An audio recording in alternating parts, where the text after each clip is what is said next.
ಮೇಷರಾಶಿಯವರಿಗೆ ದಿಗ್ಬಲವನ್ನು ಹೊಂದುವಂಥ ಒಂದು ಶಕ್ತಿಯನ್ನು ಪಡೆದರು. ಮೇಷರಾಶಿಯವರು ಈ ಸಂಕ್ರಮಣವನ್ನು ಬಹಳ ಆದರದಿಂದ ಎದುರುಗೊಳ್ಳುವಂತಹ ಮತ್ತು ನಿರೀಕ್ಷಿಸಬಹುದಾದಂತಹ ಒಂದು ಸುಸ್ಥಿತಿ ಖಂಡಿತವಾಗಿ ವರ್ತಮಾನದಲ್ಲಿರುತ್ತೆ. ಸೂರ್ಯ ಒಳಿತಿನ ದಾರಿಯನ್ನು, ಅದು ವಿಶೇಷವಾಗಿ ಕರ್ಮಸ್ಥಾನ ಒಳ್ಳೆಯದಾಯಿತು ಅಂತಾದರೆ ನಮ್ಮ ಆರ್ಥಿಕ ಶಕ್ತಿ ಜಾಸ್ತಿ ಆಗುತ್ತೆ, ನಾವು ಕ್ರಿಯಾಶೀಲರಾಗ್ತೇವೆ. ನಮಸ್ಕಾರ ವೀಕ್ಷಕರೇ, ದ್ವಾದಶ ರಾಶಿ ಭವಿಷ್ಯ ಮಕರ ಸಂಕ್ರಾಂತಿಯ ವಿಶೇಷ ಕಾರ್ಯಕ್ರಮಕ್ಕೆ ನಿಮ್ಗೆಲ್ಲರಿಗೂ ಸ್ವಾಗತ. ಮಕರ ಸಂಕ್ರಾಂತಿ ಹಬ್ಬದ ವಿಶೇಷತೆ ಏನು, ದ್ವಾದಶ ರಾಶಿಗಳ ಭವಿಷ್ಯ ಸಂಕ್ರಾಂತಿ ಹಬ್ಬದ ಬಳಿಕ ಯಾವ ರೀತಿ ಬದಲಾವಣೆ ಆಗಲಿದೆ, ಯಾವ ರಾಶಿಯವರ ಅದೃಷ್ಟ ಕುಲಾಯಿಸುತ್ತೆ, ಇವೆಲ್ಲದರ ಬಗ್ಗೆ ಮಾಹಿತಿ ನೀಡೋದಕ್ಕೆ ಇವತ್ತಿನ ಕಾರ್ಯಕ್ರಮದಲ್ಲಿ ನಮ್ಮ ಜೊತೆಗಿದ್ದಾರೆ ಭಾರತೀಯ ಜ್ಯೋತಿಷ್ಯ ವಿಜ್ಞಾನ ಸಂಶೋಧಕರಾಗಿರುವಂತಹ ಮಹಾಬಲಮೂರ್ತಿ ಕೊಡ್ಲೇಕೆರೆ ಅವರು. ಬನ್ನಿ ಅವ್ರನ್ನ ಕಾರ್ಯಕ್ರಮಕ್ಕೆ ಸ್ವಾಗತ ಮಾಡೋಣ. ಸರ್, ಕಾರ್ಯಕ್ರಮಕ್ಕೆ ಸ್ವಾಗತ. ನಮಸ್ಕಾರ. ಗುರುಜಿ, ಹೊಸ ವರ್ಷ ಅನ್ನೋದು ಹೊಸ ಹೊಸ ನಿರೀಕ್ಷೆಗಳೊಂದಿಗೆ ಎಲ್ಲರಲ್ಲೂ ಶುರುವಾಗುತ್ತೆ. ಸೊ ಈ ದ್ವಾದಶ ರಾಶಿಗಳಲ್ಲಿ ಪ್ರಥಮ ರಾಶಿಯಾಗಿರುವಂತಹ ಮೇಷರಾಶಿಯವರ ನಿರೀಕ್ಷೆಗಳು 2025ನೇ ಇಸ್ವಿಯಲ್ಲಿ ಪೂರ್ಣಗೊಳ್ಳುತ್ತಾ? 2025ರ ಕಾಲಘಟ್ಟ ಜನವರಿ 1ರಿಂದ ಡಿಸೆಂಬರ್ 31ರವರೆಗೆ. ಈಗ ಆಗಮಿಸಿರುವ ನಾವು ಈಗ ಪ್ರಸ್ತುತದಲ್ಲಿ ಏನು ಚರ್ಚೆ ಮಾಡ್ತಾ ಇದ್ದೀವಿ, ಈ ಮಕರ ಸಂಕ್ರಾಂತಿ ತನ್ನದೇ ಆದಂಥ ಒಂದು ಸ್ವರೂಪವನ್ನು ತನ್ನ ಶ್ರೇಷ್ಠತೆಯಲ್ಲಿ ಅಥವಾ ಯಾವುದೋ ಒಂದು ರೀತಿಯಲ್ಲಿ ಜನರಿಗೆ ಇದರ ಹೆಸರೇ ನೋಡಿ ಮಕರ ಸಂಕ್ರಾಂತಿ ಅಂದರೆ ಒಂದು ನಿಟ್ಟಿನಿಂದ ಇನ್ನೊಂದು ಘಟ್ಟದತ್ತ ಈ ಸೂರ್ಯನ ಚಲನೆ ಆದಾಗ ಅದು ಸಂಕ್ರಾಂತಿ ಅಂದರೆ ಏನು, ಮುಂದೆ ಚಲಿಸುವಂಥದ್ದು, ಸಂಕ್ರಮಣ, ಮುಂದೆ ಹೋಗುವಂಥದ್ದು ಬದುಕಿನ ಸಂದರ್ಭದಲ್ಲಿ. ಹಾಗಾಗಿ ಈ ಮಕರ ಸಂಕ್ರಮಣ ಯಾಕಾಗಿ ನಮ್ಮ ಬದುಕಿನಲ್ಲಿ, ಮನುಷ್ಯನ ಬದುಕಿನಲ್ಲಿ ವಿಶೇಷವಾದಂಥ ಒಂದು ಗಟ್ಟಿತನವನ್ನು ಕಟ್ಟಿಕೊಡತ್ತೆ ಅಂತ ಹೇಳಿದರೆ ನೋಡಿ, ನಾವು ಸಂಸ್ಕೃತದಲ್ಲಿ ಗಮನಿಸೋದಾದರೆ ಇವನಿಗೆ ಆದಿವಂದ್ಯ ಅಂತ ಹೇಳ್ತಾರೆ. ಯಾರಿಗೆ? ಸೂರ್ಯನಿಗೆ. ಯಾಕೆ ಆದಿವಂದ್ಯ ಅವನು? ಸೂರ್ಯ ಅವನಿಲ್ಲದೆ ಹೋದರೆ ಈ ಜಗತ್ತಿಲ್ಲ, ಅವನಿಲ್ಲದೆ ಹೋದರೆ ಈ ನಮ್ಮ 9 ಗ್ರಹಗಳು ಕೂಡ ಇಲ್ಲ. ಛಾಯಾಗ್ರಹಗಳಾದಂತಹ ರಾಹುಕೇತುಗಳು ಇದ್ದರೂ ಕೂಡ ಆ ರಾಹುಕೇತುಗಳ ಕಪ್ಪು ಕೂಡ ಸೂರ್ಯನ ಚಲನೆಯಿಂದ, ಸೂರ್ಯನ ಬೆಳಕನ್ನು ಹೀರಿಕೊಂಡಂಥ ಚಂದ್ರನ ಬೆಳಕಿನಿಂದ ಅವು ಉಂಟಾಗಬೇಕೇ ವಿನ ಆ ಗ್ರಹಗಳ ಅಸ್ತಿತ್ವ, ಆ 2 ಛಾಯಾಗ್ರಹಗಳು ಅವು ಭೌತಿಕವಾಗಿ ನಮ್ಮ ಕೈಗೆ ಸ್ಪರ್ಶಕ್ಕೆ ಸಿಗೋದಿಲ್ಲ. ಉಳಿದ 7 ಗ್ರಹಗಳು, ಅದನ್ನು ನಾವು ಸೂರ್ಯನನ್ನೂ ಗಣನೆ ಮಾಡಿಕೊಂಡಾಗ, ಚಂದ್ರನನ್ನೂ ಗಣನೆ ಮಾಡಿಕೊಂಡಾಗ, ಸೂರ್ಯ ಗ್ರಹ ಅಲ್ಲ, ಅದು ತನ್ನದೇ ಆದಂಥ ಒಂದು ವಿಶೇಷವಾದಂಥ ನಕ್ಷತ್ರ. ಆದರೆ ಭೂಮಿಗೆ ಸಂಬಂಧಿಸಿದಂತೆ ಅದು ಚಂದ್ರನಷ್ಟೇ ಪ್ರಭಾವವನ್ನು, ಅದು ಎಷ್ಟೋ ದೂರದಲ್ಲಿರುವುದರಿಂದ ನಮ್ಮ ಮೇಲೆ ಕೊಡುವಂಥ ಕಾರಣಕ್ಕಾಗಿ ಅದು ಗ್ರಹವೇ. ಹಾಗೆಯೇ ಚಂದ್ರ ಬಹಳ ಹತ್ತಿರದಲ್ಲಿರೋದ್ರಿಂದ ಅದು ಉಪಗ್ರಹವಾದರೂ ಗ್ರಹವೇ. ಅಂದರೆ ಇದು ನಮ್ಮದು ಭೂಮಿ ಅರ್ತ್ ಸೆಂಟರ್ಡ್. ಹಾಗಾಗಿ ಈ ಅರ್ತ್ ಸೆಂಟರ್ಡ್ ಹೇಳುವಂಥದ್ದು ಮಕರ ಸಂಕ್ರಾಂತಿಯ ಸಂದರ್ಭದಲ್ಲಿ ಏನಾಗುತ್ತೆ, ಎಲ್ಲಿ ಅವರೋಹಣದಲ್ಲಿದ್ದನೋ, ಕೆಳಗಿಳಿತಾ ಇದ್ದನೋ, ಭೂಮಿಯಿಂದ ದೂರವಾಗಿ ಪ್ರಕಾಶದ ಆ ಒಂದು, ಅದಕ್ಕಾಗಿಯೇ ನೋಡಿ ಈಗ ವಿಶೇಷವಾದಂಥ ಚಳಿಯನ್ನು ನಾವು ಅನುಭವಿಸ್ತಾ ಇದ್ದೇವೆ. ಇನ್ನು ಕ್ರಮೇಣ ಏನಾಗುತ್ತೆ, ಚಳಿ ಕಡಿಮೆ ಆಗ್ತಾ ಹೋಗುತ್ತೆ. ಚಳಿ ಕಡಿಮೆ ಆಗ್ತಾ ಹೋಗ್ತಾ ಇದ್ದಾಗೇ ಭೂಮಿಯ ವಿಸ್ತಾರದಲ್ಲಿ ಬೆಳಕು ಜಾಸ್ತಿ ಆಗ್ತಾ ಹೋಗುತ್ತೆ. ನಮ್ಮ ಇವತ್ತು ಕತ್ತಲೆ ಬೇಗ ಆದರೆ ಇನ್ನು ಕ್ರಮೇಣ ಹಗಲು ಇನ್ಕ್ರೀಸ್ ಆಗ್ತಾ ಹೋಗುತ್ತೆ. ಹಾಗಾಗಿ ಹಗಲನ್ನು ಇನ್ಕ್ರೀಸ್ ಮಾಡುವಂತಹ ಸೂರ್ಯದೇವ ಆದಿವಂದ್ಯನಾಗಿದ್ದಾನೆ. ಯಾಕೆಂದರೆ ಅವನ ಬೆಳಕಿನ ಕಾರಣಕ್ಕಾಗಿಯೇ ನಾವು ಬದುಕಿದ್ದೀವಿ. ಅಷ್ಟೇ ಅಲ್ಲ, ನಮ್ಮ ಮೇಲೆ ಪ್ರಭಾವವನ್ನು ಕೊಡುವಂಥ ಇತರ ಗ್ರಹಗಳು ಕೂಡ ಬದುಕಿದ್ದಾವೆ. ಇವತ್ತು ಸೂರ್ಯ ಇಲ್ಲ ಅಂದರೆ ಶನಿಶ್ಚರ ಇಲ್ಲ, ಶುಕ್ರ ಇಲ್ಲ, ಬುಧ ಇಲ್ಲ. ಹಾಗಾಗಿ ಈ ಒಂದು ಮಕರ ಸಂಕ್ರಮಣ ಅನ್ನುವಂಥದ್ದು ಒಂದು ಸಂಕ್ರಮಣದ ಕಾಲ.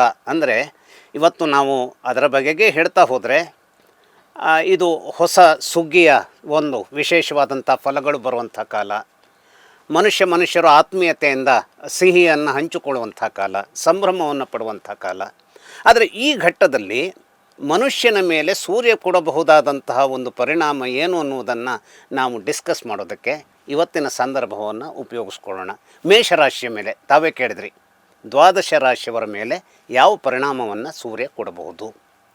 ಇದನ್ನು ವಿಶೇಷವಾಗಿ ಗಮನಿಸಿದಾಗ ಸೂರ್ಯ ಎಲ್ಲಿರ್ತಾನೆ, ಈ ಬರುವ ಜನವರಿ 14 ಅವನು ಮಕರ ರಾಶಿಯನ್ನು ಪ್ರವೇಶಿಸೋದರಿಂದ, ಧನಸ್ಸು ರಾಶಿಯಿಂದ ಮಕರ ರಾಶಿಗೆ ಪ್ರವೇಶಿಸೋದರಿಂದ ಆ ಒಂದು ಚಲನೆ ಸಂಕ್ರಮಣ, ಅದು ಮಕರ ಸಂಕ್ರಮಣ, ಮಕರ ಸಂಕ್ರಾಂತಿ. ಅಂದರೆ ನಾಳೆ ಜನವರಿ 14ಕ್ಕೆ ಅವನು ಮಕರ ರಾಶಿಗೆ ಬಂದು ಸ್ಥಾಯಿಯಾಗ್ತಾನೆ. ಸುಮಾರು 1 ತಿಂಗಳ ಕಾಲ ಅಲ್ಲಿ ಇರ್ತಾನೆ. ಹಾಗಾದರೆ ಅವನು ಅಲ್ಲಿ ಇರುವಂಥ ಸಂದರ್ಭದಲ್ಲಿ ಮೇಷರಾಶಿಯವರ ಮೇಲೆ ಯಾವ ರೀತಿಯ ಪರಿಣಾಮಗಳನ್ನು ಕೊಡಬಹುದು ಅಂತಂದರೆ, ಮೇಷರಾಶಿಯ ಜನರಿಗೆ ಇವನು ಏನಾಗ್ತಾನೆ, 9ನೇ ಆ ಒಂದು ವಿಶೇಷವಾದಂಥ ವಿಚಾರವನ್ನು ಇಟ್ಕೊಂಡಾಗ ಮೇಷರಾಶಿಯವರಿಗೆ 9ನೇ ಮನೆ ಗುರುವಿನ ಮನೆ, ಧನಸ್ಸು. ಆ ಧನಸ್ಸಿನಿಂದ ಇವನು ಕರ್ಮಕ್ಷೇತ್ರಕ್ಕೆ ಬರ್ತಾ ಇದ್ದಾನೆ. ಕರ್ಮಕ್ಷೇತ್ರಕ್ಕೆ ಬಂದಾಗ ಏನಾಗುತ್ತೆ, ಕರ್ಮಕ್ಷೇತ್ರದಲ್ಲಿ ಆತ ಮೇಷರಾಶಿಯವರಿಗೆ ದಿಗ್ಬಲವನ್ನು ಹೊಂದುವಂಥ ಒಂದು ಶಕ್ತಿಯನ್ನು ಪಡೆದಿರ್ತಾನೆ. ಹಾಗಾಗಿ ಮೇಷರಾಶಿಯವರು ಸಂಭ್ರಮ ಪಡಬೇಕಾದಂಥ ಒಂದು ವಿಚಾರವನ್ನು, ಕೆಲಸದ ವಿಚಾರದಲ್ಲಿ ಈ ಒಂದು ಸೂರ್ಯನ ಒಂದು ಪ್ರಖರತೆ ಅಥವಾ ಅವನ ಹಾರ್ದಿಕತೆ, ಅವನ ಔದಾರ್ಯ ಇವರ ಅನುಕೂಲಕ್ಕೆ ಬರಬೇಕಾದಂಥ ಒಂದು ಸಂದರ್ಭವನ್ನು ನಿರ್ಮಿಸಿಕೊಡುತ್ತೆ. ಹಾಗಾದರೆ ಕರ್ಮಕ್ಷೇತ್ರದಲ್ಲಿ ಏನು, ಇವತ್ತು ನಾನು ಏನೋ ಒಂದು ಬಿಸ್ನೆಸ್ಸನ್ನು ಸ್ಟಾರ್ಟ್ ಮಾಡಬೇಕು, ನಾನು ಏನೋ ಒಂದು ಹೊಸ ಸಿನಿಮಾವನ್ನು ಪ್ರಾರಂಭಿಸಬೇಕು, ಅಥವಾ ಇಂತಹ ಒಂದು ಸಿನಿಮಾದ ಸಂದರ್ಭದಲ್ಲಿ ನನ್ನದೊಂದು ಅವಕಾಶವನ್ನು ಹುಡುಕಿಕೊಂಡು ಈ ಫೀಲ್ಡ್ನಲ್ಲಿ ಧುಮುಕಬೇಕು ಅನ್ನುವಂಥ ಆಸೆಯನ್ನು ಇವರು ಇಟ್ಟುಕೊಂಡಿದ್ದರೆ, ಯಾಕೆಂದರೆ ಮೇಷದಿಂದ ಈ ಸಂಕ್ರಮಣದ ಯಜಮಾನನಾಗಿರತಕ್ಕಂತಹ ಏನು ಸೂರ್ಯ ಇದ್ದಾನೆ, ಅವನು 5ನೇ ಮನೆಯ ಪೂರ್ವ ಪುಣ್ಯ ಸ್ಥಾನದ ಅಧಿಪತಿ, ಸಿಂಹರಾಶಿಯ ಅಧಿಪತಿ. ಸಿಂಹರಾಶಿಯ ಅಧಿಪತಿಯಾಗಿ ಯಾವೆಲ್ಲ ಪುಣ್ಯ, ನಮ್ಮ ಜನ್ಮಾಂತರದ ಪುಣ್ಯಗಳಿದೆಯೋ ಅದಕ್ಕೆ ಬೇಕಾದಂತಹ ಸಂದರ್ಭದ ಅನೇಕ ಗಟ್ಟಿತನವನ್ನು ಒದಗಿಸುವಂತಹ ಶಕ್ತಿಯನ್ನು ಇವನು ಒದಗಿಸ್ಕೊಡ್ಬೇಕು. ಅದು ಎಲ್ಲಿ ಬಂದು ಒದಗಿಸ್ಕೊಡ್ಬೇಕು, ಯಾವ ಸ್ಥಳದಲ್ಲಿ ತಾನು ದಿಗ್ಬಲವನ್ನು ಮೇಷರಾಶಿಯವರಿಗಾಗಿ ಹೊಂದಿರ್ತಾನೋ ಅಂತಹ ಸ್ಥಳದಲ್ಲಿ ಮೇಷರಾಶಿಯವರ ಸಂಬಂಧವಾದಂತಹ ಅನೇಕವಾದಂತಹ ಈ ಕೆಲಸದ ವಿಚಾರಗಳಲ್ಲಿ, ಅಂದರೆ ನಾನಿವತ್ತು ಪ್ರಮೋಷನ್ ಪಡೆಯೋದಕ್ಕೆ, ಅಥವಾ ಹೊಸ ಕೆಲಸವನ್ನು ಹುಡುಕೋದಕ್ಕೆ, ಅಥವಾ ನನ್ನದೇ ಆದಂಥ ಬಿಸ್ನೆಸ್ಸನ್ನು ನಾನು ಹೊಂದೋದಕ್ಕೆ, ಅಥವಾ ನಾನು ಸಿನಿಮಾ ಫೀಲ್ಡಿಗೆ ಹೋಗಲೋ, ಅಥವಾ ಸ್ಪೋರ್ಟ್ಸಿಗೆ ಹೋಗಲೋ, ಅಥವಾ ನಾನು IAS ಮಾಡಲೋ, ಇಂತಹ ಒಂದು ನಿರ್ಧಾರಗಳಿಗೆ ಸಂಬಂಧಿಸಿದಂತೆ ಇವೆಲ್ಲ ಗ್ರಹಗಳು ಏನು ಮಾಡ್ತವೆ, ನಮ್ಮ ನಿರ್ಧಾರಗಳು ಒಂದು, ಆದರೆ ಅವು ಮುಖ್ಯವಾದಂಥ ದಾರಿಯನ್ನು ತೋರಿಸ್ಬೇಕಾಗತ್ತೆ. ಈಗ ನಾನೇನೋ ಇರ್ತೀನಿ, ನಾನು ಪ್ರೈಮ್ ಮಿನಿಸ್ಟರ್ ಆಗಬೇಕು ಅಂತಿರ್ತೀನಿ, ಬಟ್ ಪ್ರೈಮ್ ಮಿನಿಸ್ಟರ್ ಆಗಬೇಕಾದ್ರೆ ನನ್ನ ಒಂದು ಕನಸು ಮಾತ್ರ ಪ್ರೈಮ್ ಮಿನಿಸ್ಟರ್ ಆಗೋದಕ್ಕೆ ಬೇಕಾದಂಥದ್ದಕ್ಕೆ ಸಹಾಯಕವಾಗಿ ಇರೋದಿಲ್ಲ. ಅದಕ್ಕೆ ತನ್ನದೇ ಆದಂಥ ಒಂದು ದಾರಿಯ ನಿರ್ಮಾಣ ಆಗಬೇಕು. ಆ ದಾರಿಯ ನಿರ್ಮಾಣವನ್ನು, ಎಲ್ಲಿ ದಾರಿ ಇದೆ, ಈ ದಾರಿಯಲ್ಲಿ ನಾನು ಹೋಗ್ತಾ ಇದ್ದರೆ ಈ ದಾರಿ ನಿನಗೆ ಸರಿ ಇಲ್ಲ, ಈ ದಾರಿಯಲ್ಲಿ ತಿರುಗು ಅನ್ನುವಂಥ ಪ್ರೇರಣೆಗಳನ್ನು ಮೇಷರಾಶಿಯವರಿಗೆ ಸೂರ್ಯ ಒದಗಿಸಿಕೊಡುವಂಥದ್ದಕ್ಕೆ, ಅಂದರೆ ವಿಶೇಷವಾಗಿ ನಾನು ಒಟ್ಟರ್ಥದಲ್ಲಿ ಹೇಳ್ತಾ ಇರುವಂಥದ್ದೇನು, ಜೀವನದ ಸಂದರ್ಭದಲ್ಲಿ ಈ ವರ್ಷದ ಕಾಯಕ ಹೇಗಿರಬೇಕು, ಯಾವ ರೀತಿಯಲ್ಲಿ ಇರುವುದರ ಮೂಲಕವಾಗಿ ಎಲ್ಲಿ ಇದ್ದೀಯೋ ಅಲ್ಲಿಯೇ ನಿನ್ನನ್ನು ಮೇಲೆತ್ತುತ್ತೇನೆ, ಅಥವಾ ಎಲ್ಲಿದ್ದೀಯೋ ಅಲ್ಲಿಂದ ಮುಂದಕ್ಕೆ ಎಲ್ಲಿಯೋ ತಳ್ಳಿ ನಿನ್ನನ್ನು ನಾನು ಮೇಲಕ್ಕೆ ಎತ್ತುತ್ತೇನೆ ಹೇಳುವಂತಹ ಶುಭಕರವಾದಂಥ ಫಲಗಳನ್ನು ಈ ಮೇಷರಾಶಿಯವರಿಗೆ ಸೂರ್ಯ ಮಕರ ಸಂಕ್ರಮಣದಿಂದ ಒದಗಿಸೋದಕ್ಕೆ ಸಹಾಯವಾಗುವಂಥ ಕಂಡೀಷನ್ಸ್ ಬರುತ್ತೆ. ಆದರೆ ಒಂದನ್ನು ಅರ್ಥ ಮಾಡ್ಕೊಳ್ಬೇಕು, ಎಲ್ಲಿಯೇ ನಾವು ಅರ್ಥ ಮಾಡ್ಕೊಳ್ಳುವಂಥದ್ದೇನು, ಸೂರ್ಯ ನೇರವಾಗಿ ಪ್ರಕಾಶವನ್ನು ಕೊಡುವಂತಹ ಕತ್ತನ್ನು ಸೀಡುವಂತಹ ಒಂದು ಅಮೃತ ಶಕ್ತಿಯನ್ನು ಇಟ್ಟುಕೊಂಡರೂ ಕೂಡ ಯಾವುದೋ ಒಂದು ಗ್ರಹವನ್ನು ಮಸುಕು ಮಾಡುವಂಥ ಒಂದು ಈಗ ನೋಡಿ, ನಿಮ್ಮ ರೂಮ್ನಲ್ಲಿ ಮಧ್ಯಾಹ್ನದ ಹೊತ್ತು ಒಂದು ಟ್ಯೂಬ್ಲೈಟನ್ನು ಹಚ್ಚಿದರೆ ಅದು ಅಂಥ ಬೆಳಕಿರೋದಿಲ್ಲ. ಅದೇ ನೀವು ರಾತ್ರಿ ಹಚ್ಚಿದರೆ ಆ ಟ್ಯೂಬ್ಲೈಟಿಗೆ ತನ್ನದೇ ಆದಂಥ ಬೆಳಕಿನ ವಿಸ್ತಾರ ಇರುತ್ತೆ. ಹಾಗಾದರೆ ಹಗಲ ಹೊತ್ತಿನಲ್ಲಿ ಯಾಕೆ ಇರೋದಿಲ್ಲ ಅಂದರೆ, ಸೂರ್ಯ ಅನ್ನುವಂಥವನು ಅದನ್ನು ಮಂಕು ಮಾಡ್ತಾನೆ.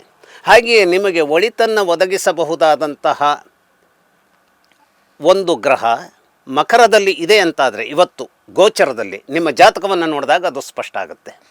ಆಗ ಅಲ್ಲಿ ಸೂರ್ಯ ಪ್ರವೇಶಿಸಿದ್ದಾನೆ ಅಂತಾದರೆ, ಆ ಗ್ರಹವನ್ನು ಮಂಕುಗೊಳಿಸುವಂತಹದ್ದೇನಾದರೂ ಒಂದು ದುಷ್ಟತನ ಅವನಿಂದ ಆಗಿಬಿಟ್ರೆ ಆಗೇನಾಗುತ್ತೆ, ಅಸ್ತಂಗತ ದೋಷ ಅನ್ನುವಂಥದ್ದು ಒಳ್ಳೆಯದನ್ನು ಕೊಡಬೇಕಾದ ಗ್ರಹದ ಶಕ್ತಿಯನ್ನು ಹಾಳು ಮಾಡುವುದರ ಮೂಲಕ ಕೆಲವೊಂದು ರೀತಿಯ ಏರುಪೇರುಗಳನ್ನು, ಇವತ್ತು ನೋಡಿ, ಭೂಕಂಪ ಆಯಿತು ಟಿಬೆಟ್ನಲ್ಲಿ.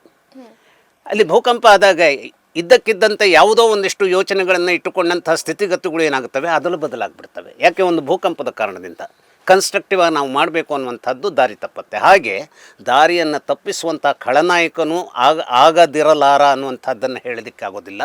ಆದರೆ ಮಕರ ರಾಶಿಯಲ್ಲಿ ಯಾವ ರೀತಿಯ ಇತರ ಗ್ರಹಗಳ ಪ್ರಭಾವ ಇದೆ ಅನ್ನುವಂಥದ್ದನ್ನು ವಿಶ್ಲೇಷಿಸಿಯೇ ಅದರ ಬಗೆಗಿನ ವಿಚಾರವನ್ನು ನಾವು ಗಮನಿಸಬೇಕಾಗತ್ತೆ.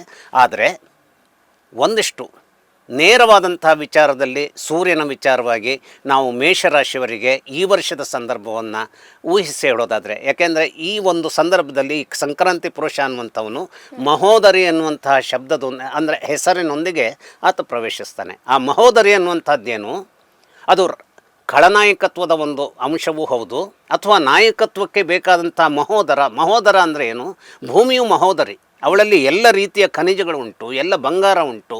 ಅಂದರೆ ನಮಗೆ ಬೇಕಾದಂತಹ ಶ್ರೀಮಂತಿಕೆಯನ್ನು ಕೊಡೋದಕ್ಕೆ ಅವಳ ಉದರದಲ್ಲಿ ಮಹಾನ್ ಹೇಳುವಂಥ ಒಂದು ಘಟಕಗಳು ಇರೋದರಿಂದ ಅದು ಸಂಪದ್ಭರಿತವಾದಂಥ ಒಂದು ವಿಶೇಷವನ್ನು ನಿರ್ಮಾಣ ಮಾಡಿಕೊಡೋದಕ್ಕೂ ಸಹಾಯ ಮಾಡುತ್ತೆ. ಆದರೆ ಮೇಷರಾಶಿಯವರಿಗೆ ಖಂಡಿತವಾಗಿ ಸೂರ್ಯ ಒಳಿತಿನ ದಾರಿಯನ್ನು, ಅದು ವಿಶೇಷವಾಗಿ ಕರ್ಮಸ್ಥಾನ ಒಳ್ಳೆಯದಾಯಿತು ಅಂತಾದರೆ ನಮ್ಮ ಆರ್ಥಿಕ ಶಕ್ತಿ ಜಾಸ್ತಿ ಆಗುತ್ತೆ, ನಾವು ಕ್ರಿಯಾಶೀಲರಾಗ್ತೇವೆ. ಹಾಗಾಗಿ ಮೇಷರಾಶಿಯವರು ಈ ಸಂಕ್ರಮಣವನ್ನು ಬಹಳ ಆದರದಿಂದ ಎದುರುಗೊಳ್ಳುವಂತಹ ಮತ್ತು ನಿರೀಕ್ಷಿಸಬಹುದಾದಂತಹ ಒಂದು ಸುಸ್ಥಿತಿ ಖಂಡಿತವಾಗಿ ವರ್ತಮಾನದಲ್ಲಿರುತ್ತೆ. ಅವರಿಗೆ ಶುಭವಾಗಲಿ. ಅಷ್ಟೇ ಅಲ್ಲ, ಈ ಮಕರ ಸಂಕ್ರಮಣ ಮೇಷರಾಶಿಯವರಿಗೆ ವಿಶೇಷವಾದಂತಹ ಬಾಸ್ TV ವೀಕ್ಷಕರಿಗೆ ನಾನು ಸಂಪೂರ್ಣವಾದಂತಹ ಒಳಿತನ್ನು ಶುಭಾಶಯಗಳನ್ನು ಹೇಳ್ತಾ ಇದ್ದೇನೆ. ಧನ್ಯವಾದ ಗುರುಜಿ. ಮೇಷರಾಶಿಯವರ ಶುಭ ಫಲಗಳ ಬಗ್ಗೆ ತಿಳಿಸಿಕೊಟ್ರಿ. ನಮಸ್ಕಾರ. ಲೇಟೆಸ್ಟ್ ಹಾಗೂ ಇಂಟ್ರೆಸ್ಟಿಂಗ್ ಸುದ್ದಿಗಳಿಗಾಗಿ ಬಾಸ್ ಟಿವಿ ಕನ್ನಡ ಚಾನೆಲ್ನ ಸಬ್ಸ್ಕ್ರೈಬ್ ಮಾಡಿ. ಹಾಗೆಯೇ ಬೆಲ್ ಐಕಾನ್ ಪ್ರೆಸ್ ಮಾಡಿ. ಇದರ ಜೊತೆಗೆ ಫೇಸ್ಬುಕ್, ಇನ್ಸ್ಟಾಗ್ರಾಮ್, ಎಕ್ಸ್ನಲ್ಲೂ ಮಿಸ್ ಮಾಡದೆ ಫಾಲೋ ಮಾಡಿ.